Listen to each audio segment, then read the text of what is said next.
Perfect. Nate, you ready to jump in with Business Buzz? I'm ready. All right. My jingle. If business is buzzing in town, Nate already knows it's Nate's Business Buzz. Yeah. Nate's Business Buzz. So we're going to start off with double pizza because everybody loves pizza. The first one is, it looks like Domino's is coming to Publix. I have sent Phil all the information that I have. We will have that uploaded later.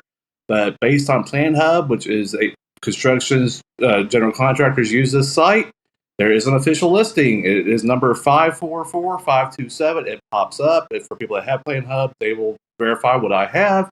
It says Domino's, Elizabethtown, Kentucky. It says 1311 Pear Orchard Rd, Suite 122. That is exactly the Publix Pear Orchard build of it.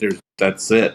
That's the exact address. It says it's 1,416 square feet, which is different from Firehouse, so it can't be the Firehouse one. It's a build out around $350,000. Rachel, I don't know about if that sounds normal or whatever for anything, or if you got anything there. What's not confirmed, no city announcement, no Publix announcement, no Columbia Development, which runs that website, which has changed 14 times. Domino's has not said anything, no press release. We also do not know if this will be Domino's number 3, or if it will be like Baskin Robbins, where it's closed Governor's Manor, moved to Ring Road, because that older one at Miles has been open since I think John and I were in high school in the 90s, because I remember it. It would make sense to me if they're going to close one, that would be the one that they would close, considering they just opened up North Dixie, and it basically serve the same area anyway. Well, I hope they don't close that one. I walk there from my house to do pickup all the time. And if they do, that's great. But Pear Orchard a little bit longer walk for you. Yeah. Pear Orchard a little bit longer walk. But he does grow so fast, I could see us getting a third. I mean, it wouldn't shock me either way. Like, if we, kind of like Kroger's, if all 3 stay open, great. If one of them ends up closing, well, 2 of them are 30 years old. So, sticking with pizza, Donato's. If you haven't been to Donato's, it is over by Buffalo Wings and Rings Academy, the home store that's closed on Sundays. That's over there. Philip Justice, I have worked with him on several times. Brent and I worked with him during the thing. A great guy. Drives back and forth from Louisville every day to run this store in E-Town. Wanted to let us know that they are having an event in the store from 4 to 6 on Friday. They will have prizes and chances to win free pizza for a year. Philip said he is really grateful to still be in the community and to have met so many awesome people.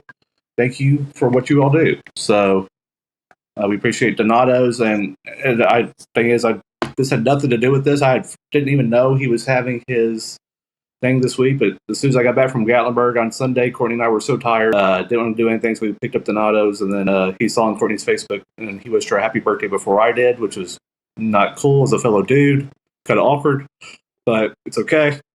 So it was just kind of funny. But also, it's not just pizza. They've got cheese sticks, you can get subs, they've got all sorts of stuff. So if you think Donato's, or any pizza restaurant in general, Little Charlie's is a friend of ours, if you think they're just pizza, you're just wrong. I mean, go get something else. Changing over to desserts, and I've already went and I've already eaten, and it's already great. Nothing But Cakes officially opened Friday morning at 9 a.m. I got there at like 9:20, and there's people already there. I met the owner, Tom Brown. He's a good dude. He tried to meet every single person that went through there. They have all sorts of sizes. Yes, the big cake is big bucks, but you can get the one, I think they call it the Buntlet. And we got it. I think there's about $5 each or so. So many good flavors. That strawberry one that the seasonal is fantastic. I know. Got my wife the lemon. I got my mother the gluten free, and they do have 2 gluten free flavors for you gluten free people. Gluten free chocolate chip. I got the mother in law chocolate chip, and I got Oreo. So basically, took care of all the women in my life. But it's great. I think it's going to do well. I mean, I think, and I'm talking to Tom, he said if he really knew, had done more research about Louisville, or research about E-Town, living in Louisville, he would have been in E-Town a long time ago. I don't know if any of y'all been out yet or going to, but it's good. I mean, it's rich, but it's good. And the last one, if you've driven by the Movie Palace, the letters are coming down on the Dixie side, and now it just says MOV for Mauve, or move without the E. Right. They've redone the front too, so it looks like they're kind of switching it around. So growing up, going to movies, I think most of us probably went to the Movie Palace at least once. You entered on the Woodland sign, and that was the entrance. You exit out the Dixie side. Now it looks like Big Sandy Furniture. They have confirmed it is on their website. I've sent fill the screen. You got bigsandystore.com/contacts. It shows Elizabethtown, and it has a Woodland Drive location. But it looks like if you drive by there, I'm not a construction person, so I guess they're cutting it out windows and doors in the front, or the Dixie side, but the Dixie side, bypass side, will be the front side of this. So I'm assuming I haven't seen a mock-up of what it looks like or anything, or what it's going to look like, or how they're changing it around. But they have confirmed after years or months of rumors that Big Sandy is replaced Movie Palace, and we'll have a nice, big, huge furniture store. Awesome. Is that $350,000 for a that seems a little cheap for a Domino's building. I don't know. I mean, Rachel, does that? Yeah. Have you ever done any commercial or anything? Or any of y'all ever done commercial like that? I mean, I don't know. No, it does surprise me. That number seems pretty low in comparison. It must be wrong.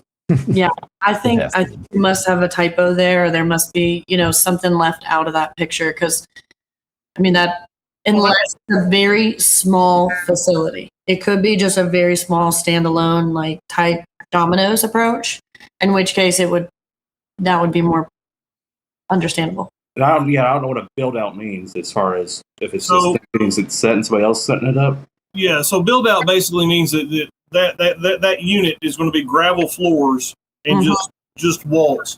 So $375 to go in, put the plumbing in, put a bathroom in, and have it ready for them to move their equipment in. That's actually, especially since you're in construction phase and you're not going in and having to change anything over.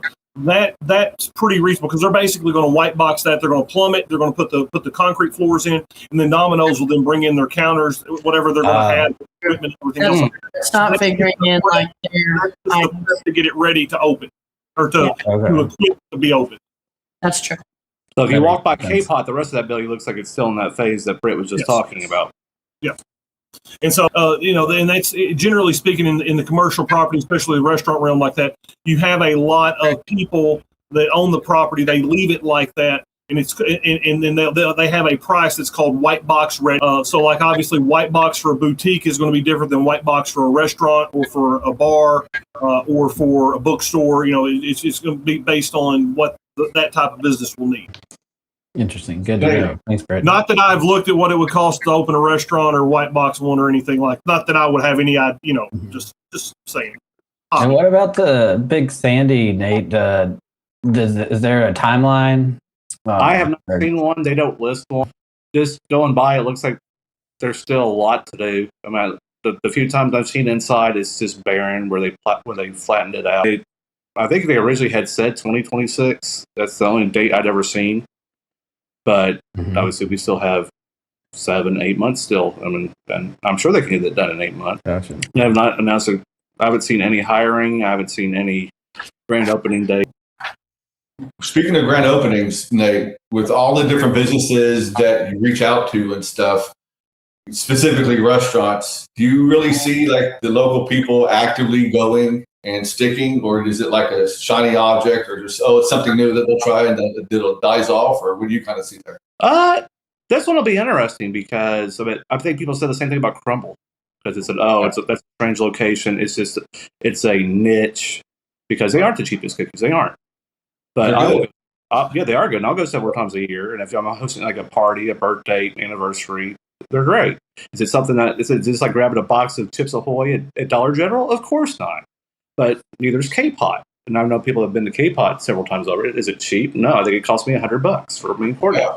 But it was good. It was very good. And I love the ambiance. It's one of those special occasion restaurants, which E-Town really didn't have. I think nothing but cakes will be the same way. I mean, obviously, when I went, I think the female to male ratio was probably 80-20, 90-10. There's me and one other guy. So it's a very female-oriented audience. But people look at that place, especially that specific location, as, okay, some stuff failed. It was like Homemade Pie and Ice Cream Kitchen, they shrunk their footprint because they're Louisville-based. It's great to be in Louisville-based. In Pelizaries is Louisville-based. Right. And we've had other marks is kind of, they're not really E-Town based, but they grew up they kind of made their mark in the Louisville area. Is that for E-Town being such a 40-minute drive for inventory and changes and stuff like that, Homemade Pie Kitchen just want to get back down to their roots. And they lasted a while. Then the other one, the Caker, things just happened there. So I don't think that location is like Shogun and Outlaw or Shogun being cursed, where the Bun Baker's building having 6 different businesses there. Yeah. But I think Buckcase is going to do very well there. I don't think it's a shiny thing. I mean, I think it's going to last there. And obviously, North Dixie's where you want to be. I mean, you've got Lincoln Center with 13 more open spots. You've got the K-Pot with 4 or 5 open spots. We've got the mall, which we still don't know who exactly is filling every single spot. But I think as a business person, if you're not by the hotels or right off the interstate, I think you want to be on North Dixie. If business is buzzing in town, Nate already knows it's Nate's Business Buzz. Yeah, Nate's Business Buzz. Yeah. You're muted.